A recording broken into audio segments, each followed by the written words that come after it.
Jadi saya akan membicarakan tentang isu kesehatan dan lingkungan di era aktual sekarang. Ini adalah salah satu warga sipil termasuk teman saya. Saya akan bertanya tentang pendapat dia yang nantinya saya akan membuatkan narasi di tugas sesi 12 agama Islam ini.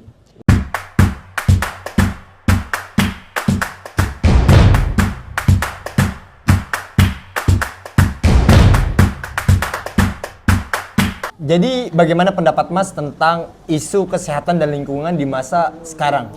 Kalau ngebahas kesehatan dan juga lingkungan di tahun sekarang ya sebenarnya udah mulai membaik. Tapi balik lagi kesadaran warga sekitar aja yang mungkin kurang baik. Contoh, pada saat itu bisa dibilang di kota saya, di daerah saya itu Daerah mana ini Mas? Tangerang, sorry ya. Di daerah Tangerang itu minim banget yang namanya taman kota atau mungkin area-area hijau.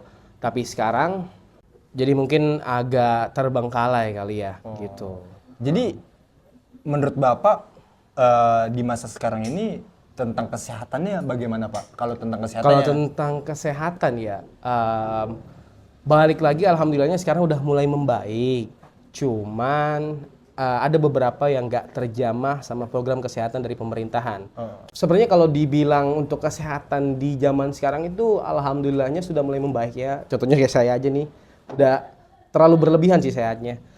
Di daerah saya khususnya di Tangerang itu ada beberapa daerah yang nggak terjamah sama program kesehatan dari pemerintah. Contohnya di daerah-daerah bantaran pinggir kali atau mungkin yang bisa dibilang ada beberapa daerah yang kumuh. Nah itu banyak banget anak-anak yang bisa dibilang stunting atau kurang gizi lah.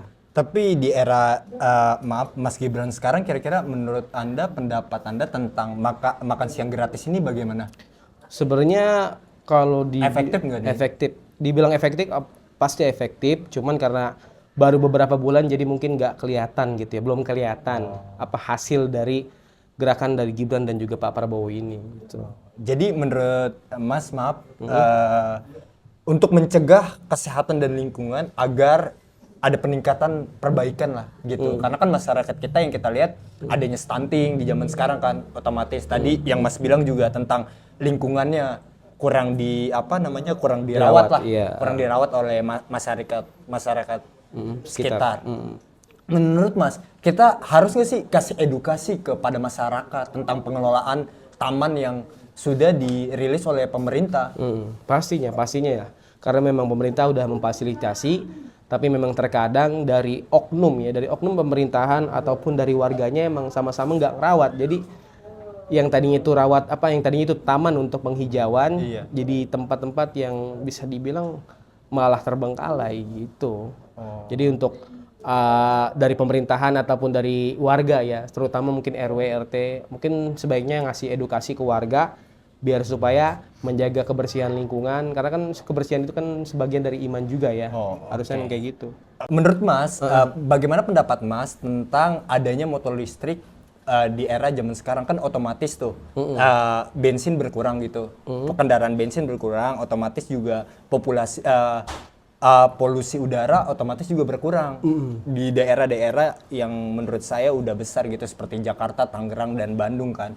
Otomatis kan kota-kota besar. Jadi itu menurut Mas efisien nggak atau itu sebagai bentuk pencegahan nggak dalam untuk mengurangi polusi yang ada?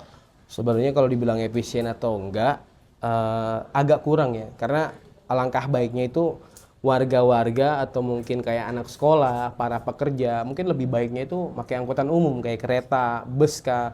Jadi mungkin bagi pemerintah lebih diperbanyak angkutan umum aja gitu dibanding kayak memproduksi sepeda listrik kah atau mobil listrik kah atau mungkin mobil-mobil kayak apa sih? Mobil biasa, mobil bensin, motor bensin. Alangkah lebih baiknya banyak transportasi umum aja sih. Berarti kita harus mengurangi stok mobil yang masuk gitu. Iya, karena memang sejujurnya kendaraan yang masuk itu ataupun yang udah lama bisa jadi sampah juga nantinya.